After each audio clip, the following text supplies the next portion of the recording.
প্রিয় শিক্ষার্থী বন্ধুরা, আসসালামু আলাইকুম ওয়া রাহমাতুল্লাহ। এনএসএন একাডেমির পক্ষ থেকে তোমাদেরকে জানাই অভিনন্দন। এখন আমরা দেখব তোমাদের বিজ্ঞান বইয়ের পৃষ্ঠা নং ৬৬ এর সমাধান। তো চলো বন্ধুরা, আমরা দেখি পৃষ্ঠা নং ৬৬ এর মধ্যে কি বলা হয়েছে। তো আমরা এখানে দেখতে পাচ্ছি যে এখানে হচ্ছে যে একটি চক দিয়েছে, একটি চকের কাজ আছে, আর পাশাপাশি অনেকগুলো আমাদের হচ্ছে আর্টিকেল দিয়েছে। তো চলো বন্ধুরা, আমরা এগুলা ইনস্ট্রাকশনগুলো এবং আর্টিকেলগুলো পড়ি, তাহলে আমরা বুঝতে পারবো যে আমাদের আসলে কি নিয়ে আলোচনা করা হয়েছে এখানে।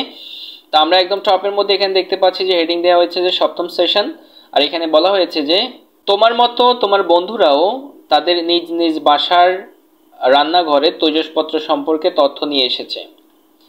এই সেশনের শুরুতেই বন্ধুদের সাথে বসে তোমাদের নিজেদের বাসার রান্নাঘর পর্যবেক্ষণ করে পাওয়া তথ্য শেয়ার করো। দেখে নাও অন্যদের বাসায় রান্নাঘরের কাজে কি কি ধরনের তৈজসপত্র ব্যবহার করা হয়।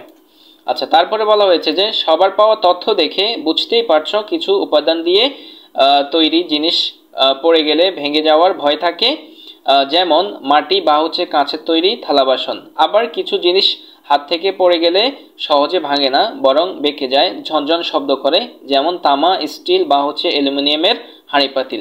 আচ্ছা, এরপরে বলা হয়েছে যে এবার একটা ছোট্ট পরীক্ষা করা যাক, চলো।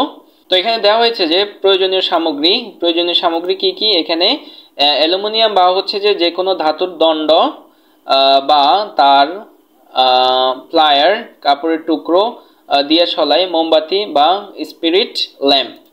আচ্ছা, এবার হচ্ছে যে যা করতে হবে আমাদের, প্রথমত হচ্ছে যে প্রথমে প্লায়ার দিয়ে ধাতুর দণ্ড বা হচ্ছে যে তারকে বেঁকিয়ে এল আকৃতি করে নাও। ছবিতে দেখানো হয়েছে, তার মানে হচ্ছে কিভাবে করতে হবে এখানে ছবিতে দেখানো হয়েছে।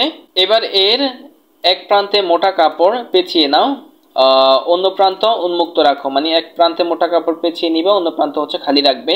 তারপরে হচ্ছে যে মোমবাতি অথবা স্পিরিট ল্যাম্প জ্বালিয়ে এল আকৃতির তারের সংযোগ স্থলে আগুনের শিখার উপর রেখে কিছুক্ষণ পর্যবেক্ষণ করো। তার মানে হচ্ছে যে এরপরে এই মোমবাতির আগুনের শিখাটি হচ্ছে এল আকৃতির এই জায়গাটায় রেখে কিছুক্ষণ পর্যবেক্ষণ করো। পর্যবেক্ষণ শেষে নিচে চক পূরণ করো। পর্যবেক্ষণ শেষে তুমি যে ফলাফল পাবে এই ফলাফল দিয়ে মূলত হচ্ছে যে চকটা সমাধান করতে হবে। তো চকটা সমাধান করার আগে তারা এখানে সাবধানতা দিয়ে দিয়েছে, যে সাবধানতা কি দিয়েছে, যে আগুন ব্যবহারের ক্ষেত্রে সতর্ক হবে, হাতে যেন বেশি গরম না লাগে, তাই শিক্ষকের তত্ত্বাবধানে খুব সাবধানে পরীক্ষাটি করবে। তো এখানে চকে হচ্ছে যে আমাদেরকে যেটি ফিল আপ করতে হবে, এখানে বলা হয়েছে যে কোন প্রান্তে হাত দেওয়ায় গরম লেগেছিল, আর হচ্ছে যে কোন প্রান্তে হাত দেওয়ায় গরম লাগেনি। তার মানে হচ্ছে যে কোন প্রান্তে মূলত হাত দেওয়ার মধ্যে দিয়ে তোমার গরম লেগেছিল এবং কোন প্রান্তে হাত দেওয়ার মাধ্যমে, কি এখানে হাত দেওয়ার পরে তোমার হচ্ছে যে গরম লেগেছিল, না হচ্ছে যে এই জায়গায় হাত দেওয়ার পরে তোমার গরম লেগেছিল, এই জিনিসটা হচ্ছে যে আমাদেরকে এখানে লিখতে হবে। সো ডিয়ার স্টুডেন্টস, এটা হচ্ছে যে আমরা আমাদের আনসার সেকশনে খুবই সুন্দরভাবে সাজিয়ে রেখেছি, এখন তোমাদেরকে সেখানে নিয়ে যাব।